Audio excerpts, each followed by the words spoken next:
দেশে হামির প্রকোপ কিছুটা কমেছে বলে জানিয়েছেন স্বাস্থ্য ও পরিবার কল্যাণ মন্ত্রী সরদার মোহাম্মদ শওকত হোসেন। তার মতে আগামী 20 এপ্রিল থেকে দেশব্যাপী টিকা কার্যক্রম শুরু হলে পরিস্থিতি আরও দ্রুত উন্নতির দিকে যাবে। তিনি আশা প্রকাশ করেন আগামী এক সপ্তাহের মধ্যেই হাম পরিস্থিতি নিয়ন্ত্রণে আসবে।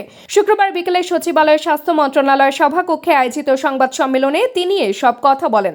স্বাস্থ্যমন্ত্রী জানান, টিকার কোনো ঘাটতি নেই এবং ভ্যাকসিন মজুদ পর্যাপ্ত রয়েছে। গ্রাম অঞ্চল সহ সারা দেশে যে পরিমাণ টিকা হাতে আছে তা দিয়ে আগামী জুন মাস পর্যন্ত নির্বিঘ্নে টিকাদান কার্যক্রম চালানো সম্ভব হবে। আমি আপনাদেরকে নিশ্চয়তা দিচ্ছি, ভ্যাকসিন কার্যক্রমে আমাদের কোনো গাফিলতি নেই, আমাদের গুদামজাত বা স্টকের কোনো ঘাটতি নেই। ইনশাল্লাহ সামনের দিনও ঘাটতি হবে না। আমরা সব সময় যেভাবে এখন কাজ চিন্তাধারা নিয়েছি, সামনের 6 মাস পর্যন্ত আমরা স্টক কনফার্ম রাখবো।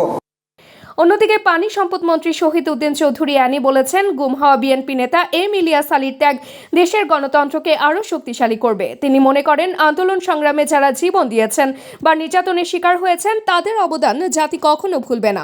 এসব ত্যাগই ভবিষ্যতে গণতন্ত্রকে আরও দৃঢ় ভিত্তির ওপর দাঁড় করাবে।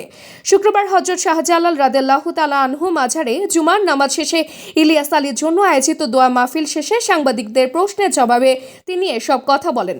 তিনি আরও বলেন, যারা দীর্ঘদিন ধরে নির্যাতন নিপীড়নের শিকার হয়েছেন এবং যারা আন্দোলনে জীবন দিয়েছেন তাদের ত্যাগ বৃথা যাবে না। দেশের গণতান্ত্রিক অগ্রযাত্রা এইসব ত্যাগের মাধ্যমেই আরও সুদৃঢ় হবে। সাবেক ছাত্রনেতা, এই বৃহত্তর সিলেটের কৃতি সন্তান এবং বাংলাদেশের একজন অবিসংবাদিত নেতা জনাব ইলিয়াস আলী 14 বছর হয়েছে গুমের শিকার হয়েছে।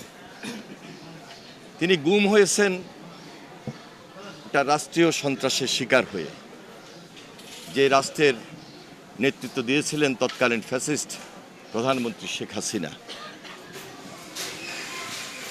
তিনি প্রতিহিংসার শিকার। এখন পর্যন্ত ইলিয়াস আলীকে আমরা পাই নাই, পাওয়ার কোনো সুযোগ আছে কিনা তাও জানি না। আমি তার পরিবারের প্রতি সমবেদনা জ্ঞাপন করছি।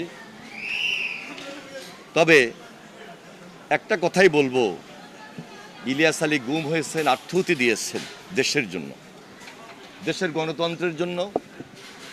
সারাটা জীবন ছাত্র রাজনীতি